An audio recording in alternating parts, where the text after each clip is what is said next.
The scratching started 3 nights after Clayton Mercer bought the house. At first, he thought it was rats. The old Garrison place had sat empty for 7 years, perched on the edge of Prescott Valley like a rotted tooth the town had forgotten to pull. The boards were warped. The windows were clouded with years of dust.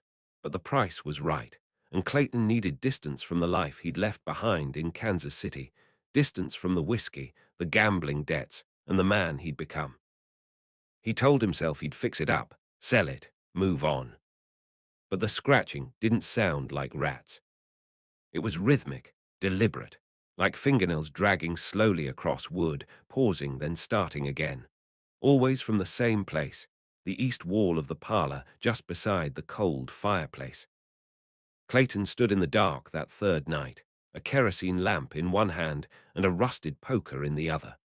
The flame flickered, casting shadows that moved like living things across the peeling wallpaper.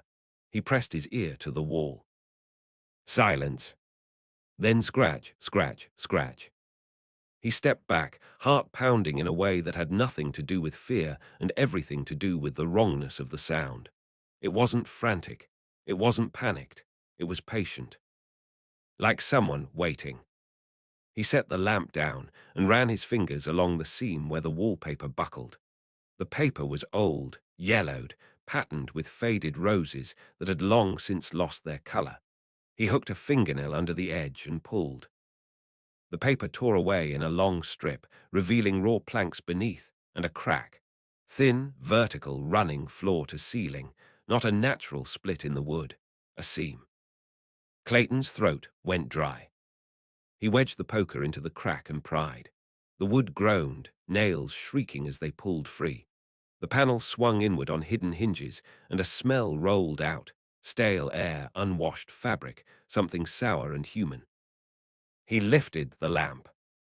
Inside the wall was a space, narrow, no more than 3 feet wide, and at the back of it, pressed into the corner with her knees drawn to her chest, was a girl. She couldn't have been more than 16. Her hair hung in long, tangled mats the color of old straw. Her dress, if it could be called that, was little more than a stitched-together collection of rags, grey and shapeless. Her feet were bare, the soles blackened and calloused, but it was her eyes that stopped him cold. Wide, unblinking, pale as winter sky. She didn't scream, didn't move, just stared at him like he was the ghost. Clayton's voice came out hoarse. Who are you? She tilted her head, bird-like, and said nothing. He took a step closer, lamp raised. The space was filthy. A thin blanket lay crumpled in one corner. Beside it, a rusted tin cup and a wooden bowl, both empty. On the wall behind her, scratch marks, hundreds of them. Tiny lines etched into the wood in clusters, like she'd been counting something. Days, maybe years. Jesus, Clayton whispered. The girl flinched at the word, curling tighter into herself. He lowered the lamp, softening his voice. I'm not going to hurt you, he swallowed. How long have you been in here? Her lips moved, but no sound came out. She tried again, and this time a voice emerged, thin, cracked, like something that hadn't been used in a long time. Always. The word hung in the air between them. Clayton's mind raced. The Garrisons. He'd heard stories. Old man Garrison had been a recluse, died alone in this house 7 winters back. No family, no funeral. The bank had seized the property, and it had sat empty ever since. But no one had mentioned a girl. No one had mentioned anything. Did someone put you in here? He asked. She nodded slowly. Who? Her gaze flicked past him toward the open doorway, and for a moment something like fear crossed her face. Then she looked back at him, and her expression went blank again. The man, she said. What man? She didn't answer. Clayton crouched down, setting the lamp on the floor between them. Up close, he could see how thin she was, ribs pressing against the fabric of her dress, collarbones sharp as knife edges.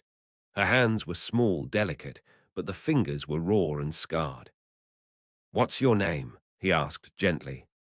She blinked, frowned, like the question didn't make sense. Name? He repeated. What do people call you? No one calls me, she said. The simplicity of it, the truth of it, hit him harder than he expected. He sat back on his heels, running a hand through his hair.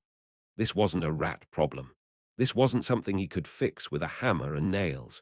This was a girl who'd been hidden away like a secret too terrible to speak aloud. And now she was his. All right, he said, more to himself than to her. All right, you're coming out of there.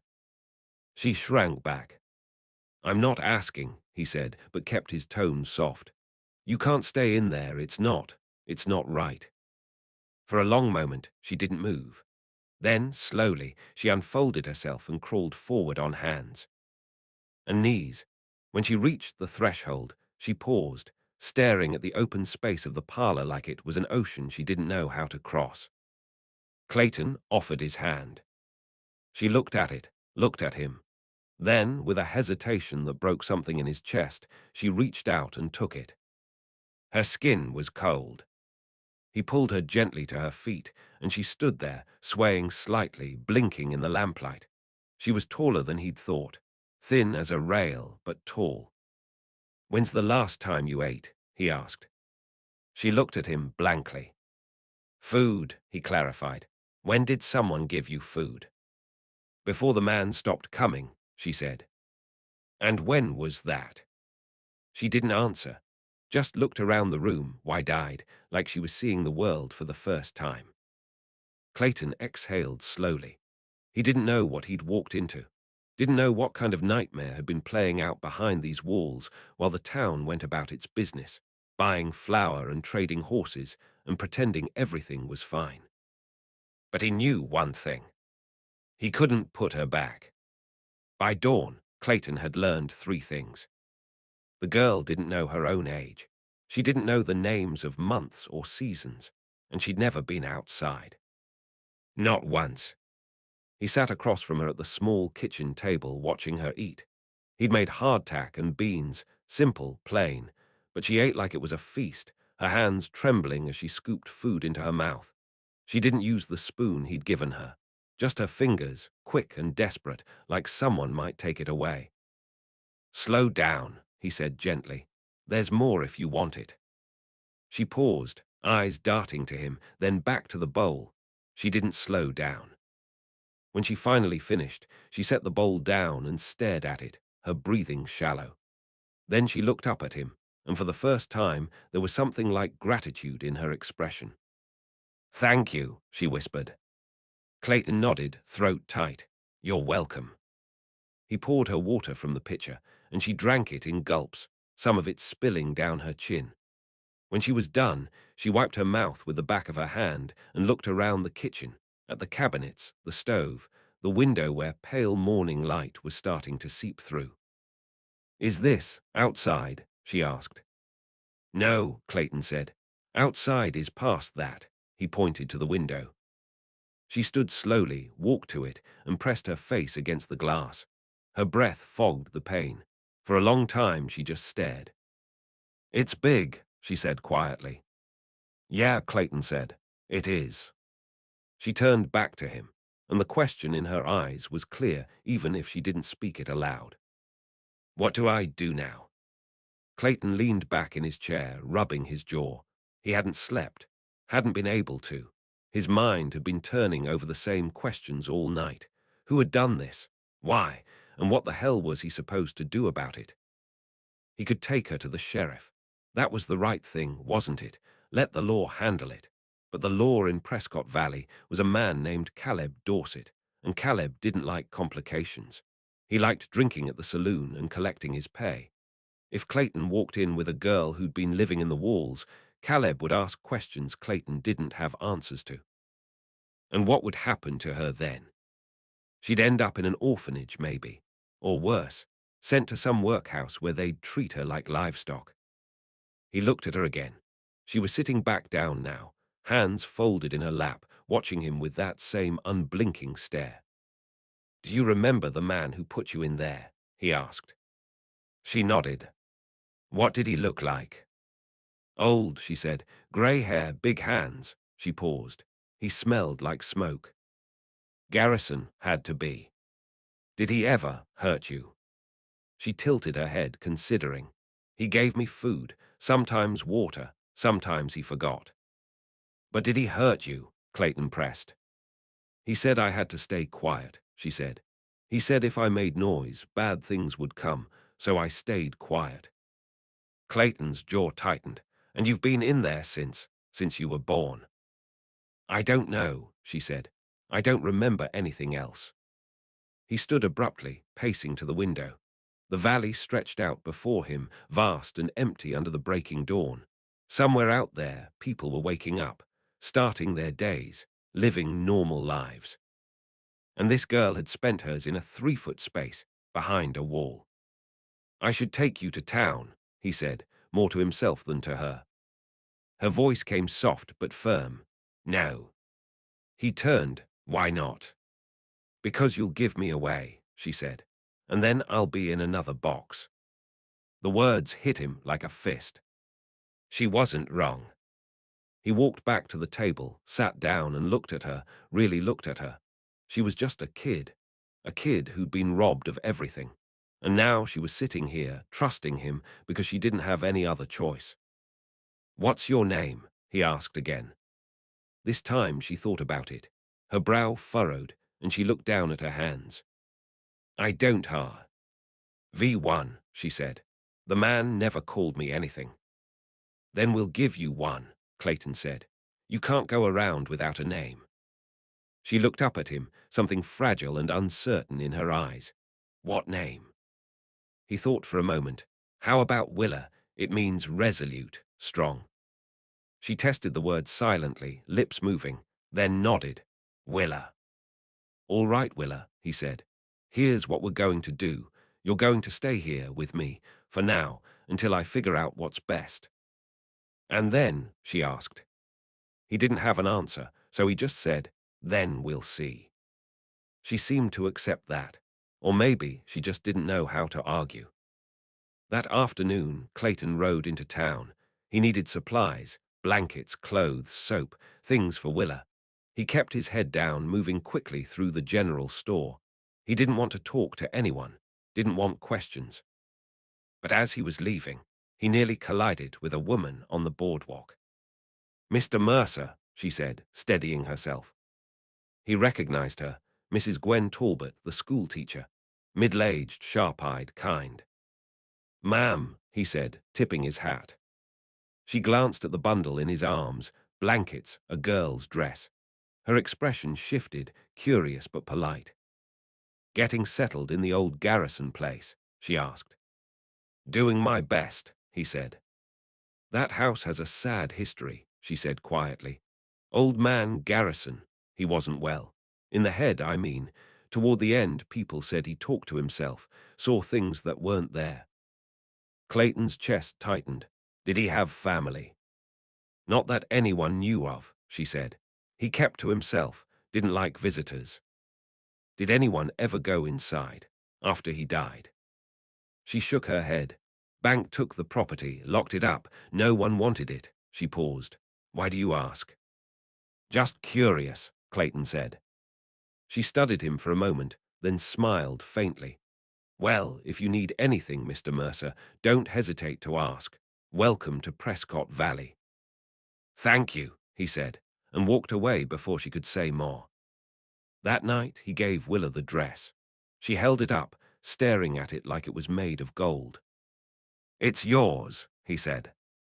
She looked at him, and for the first time, she smiled. It was small, fragile, but it was real. The rumors started 4 days later. Clayton heard them in fragments, whispers at the general store, murmurs at the livery. People had noticed the girl, or rather, they'd noticed the signs of her. Laundry on the line, a second set of footprints in the dust, the curtains moving in the upstairs window. Prescott Valley was small, and small towns had long memories and sharp eyes. By the end of the week, Sheriff Caleb Dorset was standing on Clayton's porch. Mercer, the sheriff said, thumbs hooked in his belt. He was a big man, broad-shouldered, with a face like weathered leather. Got a minute? Clayton stepped outside, pulling the door shut behind him. "What can I do for you, Sheriff?" "Heard you've got company," Dorset said. "A girl." "That's right. Where'd she come from?" Clayton met his gaze evenly. "She's a relative from back east. Her folks passed. I'm looking after her." Dorset's eyes narrowed. "Funny, no one mentioned you had family." "Didn't think it was anyone's business," Clayton said. The sheriff scratched his jaw, glancing past Clayton toward the house. "Mind if I meet her?" "I do, actually," Clayton said. "She's shy, doesn't take well to strangers." "That so?" "It is." For a long moment they stood there, the silence stretching thin. Then Dorset stepped closer, lowering his voice. "Listen, Mercer, I don't know what you're playing at, but people talk. And when people talk, they get ideas. Ideas like maybe you brought some saloon girl out here, or maybe you're hiding something. You understand what I'm saying?" "I understand you're making assumptions," Clayton said. "Then clear it up," Dorset said. "Let me talk to the girl. 5 minutes, that's all I'm asking." Clayton's jaw tightened. He could feel the weight of the decision pressing down on him. If he refused, Dorset would push harder. If he agreed, Willa would have to face a stranger, and he didn't know if she was ready for that. Before he could answer, the door opened behind him. Willa stood there barefoot, wearing the new dress. Her hair was still tangled, but she'd washed her face. She looked at the sheriff with those pale, unblinking eyes. "It's all right," she said quietly. Clayton turned. "Willa." "It's all right," she repeated, and stepped past him onto the porch. Dorset looked her over, his expression unreadable. "What's your name, girl?" "Willa," she said. "Willa what?" She glanced at Clayton, uncertain. "Mercer," Clayton said. "Willa Mercer." Dorset raised an eyebrow. "Family, huh?" "That's right," Clayton said. The sheriff crouched down, eye level with Willa. "You doing all right here, Miss Mercer? He treating you well?" Willa nodded. "You got any reason to be afraid?" She shook her head. Dorset studied her for a long moment, then stood.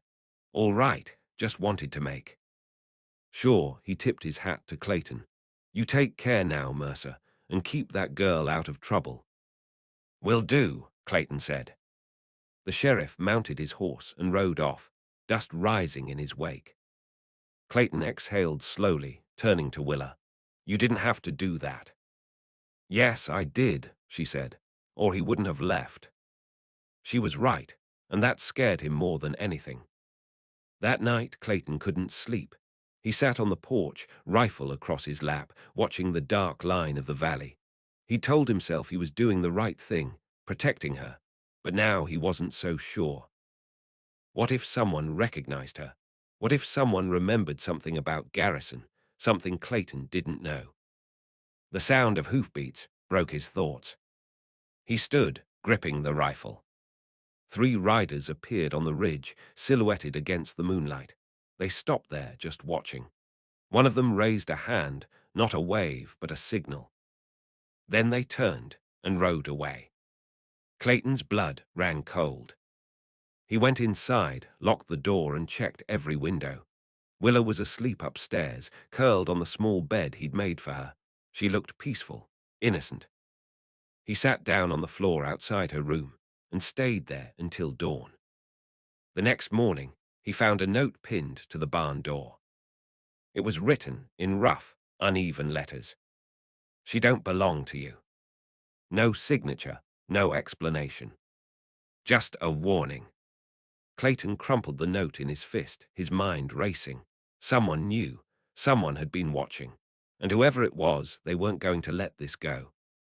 He went back inside, where Willa was sitting at the table, eating bread and jam. "We need to talk," he said. She looked up, and the fear in his voice must have shown, because her expression shifted. "What's wrong?" she asked. "Someone knows you're here," he said, "and I don't think they're happy about it." Her face went pale. "The man." "I don't know," Clayton said, "but we need to be ready, just in case." She set down the bread, her hands trembling. What if they take me back? They won't, Clayton said. I won't let them.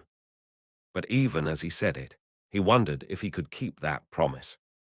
3 days passed in tense silence. Clayton didn't leave the house except to tend the horses. He kept the rifle close, the windows shuttered, and his ears tuned to every sound. But no one came. The valley remained quiet, the horizon empty.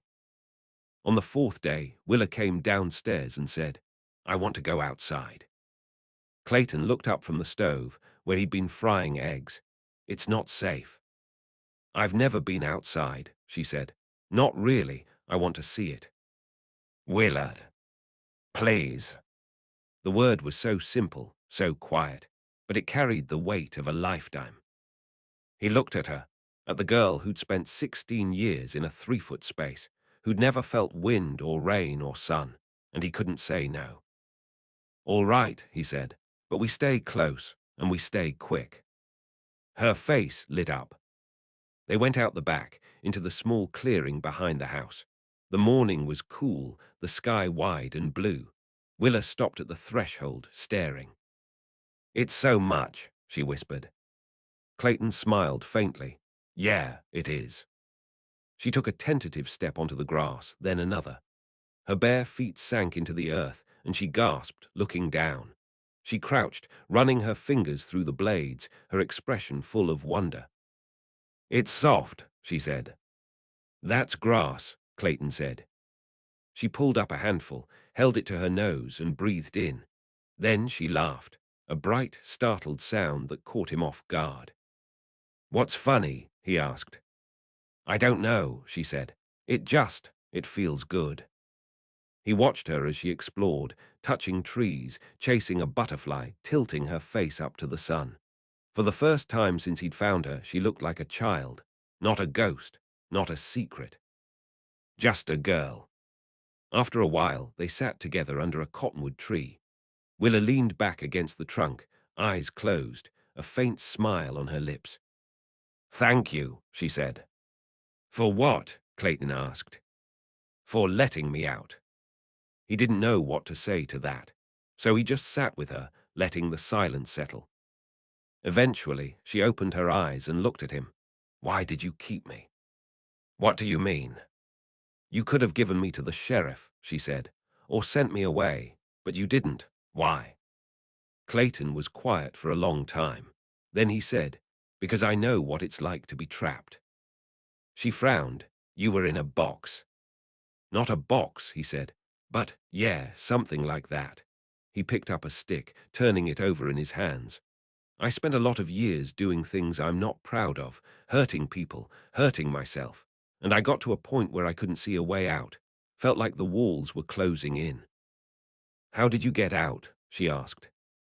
I left, he said. Came here, started over. He glanced at her. Figured maybe I could do something good for once. Willa was quiet. Then she said, You are doing something good. He looked at her, and something in his chest loosened. I hope so, he said. That night they sat by the fire, and Willa asked him to tell her a story. He told her about the ocean, about waves and salt and endless blue. She listened wide-eyed, like it was a fairy tale. When he finished, she said, I want to see it someday. Maybe you will, he said. Will you come with me? She asked. He smiled. Yeah, I'll come with you. She smiled back, and for a moment the fear and uncertainty faded. For a moment they were just two people, sharing warmth and hope. But outside, in the dark, something moved. The attack came at midnight. Clayton woke to the sound of breaking glass. He rolled out of bed, grabbed the rifle, and was halfway to the stairs when he heard Willa scream. He took the stairs 3 at a time, bursting into her room. A man was there, tall, gaunt, with wild eyes and a grey beard. He had Willa by the arm, dragging her toward the window. Let her go, Clayton shouted, leveling the rifle. The man froze, turned, and Clayton recognized him. Garrison.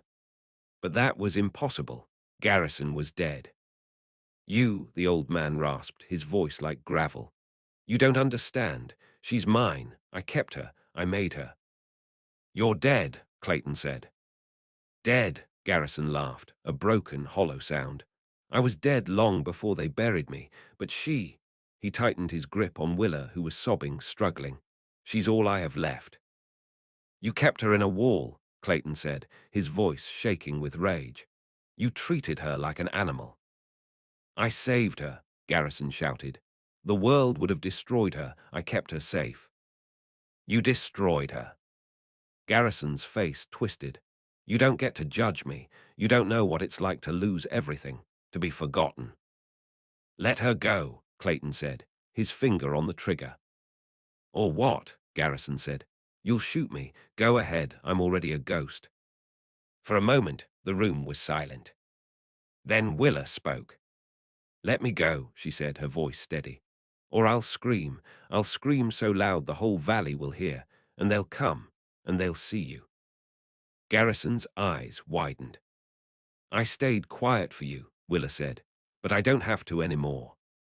Slowly, his grip loosened. She pulled away, running to Clayton. Garrison stood there, trembling, his face crumbling.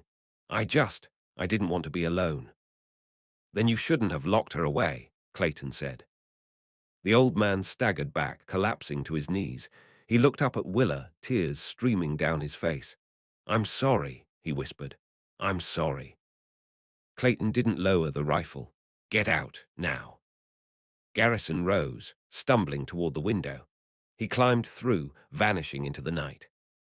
Clayton stood there, heart pounding, until he was sure the man was gone. Then he turned to Willa, who was shaking in his arms. It's over, he said. He's gone. Is he really? She whispered. Yeah, Clayton said. He's really gone. 3 months later, the valley bloomed with spring. Willa stood in the clearing behind the house, her hair braided, her face turned to the sun. She wasn't wearing shoes. She never did, but she was smiling. Clayton watched from the porch, sipping coffee. Gwen Talbot had started coming by once a week, teaching Willa to read and write. Sheriff Dorset had stopped asking questions, and the town, slowly, had accepted her. She wasn't a secret anymore. She was just a girl. Willa turned, saw Clayton watching, and waved. He waved back. And in that moment, he realized something. He'd come to Prescott Valley to escape his past, to start over, but he hadn't expected to save anyone. He hadn't expected to be saved. Years later, when people asked Willa about her childhood, she would pause, and then she would say, I lived in the dark for a long time, but someone opened the door, and I walked into the light. And she never looked back.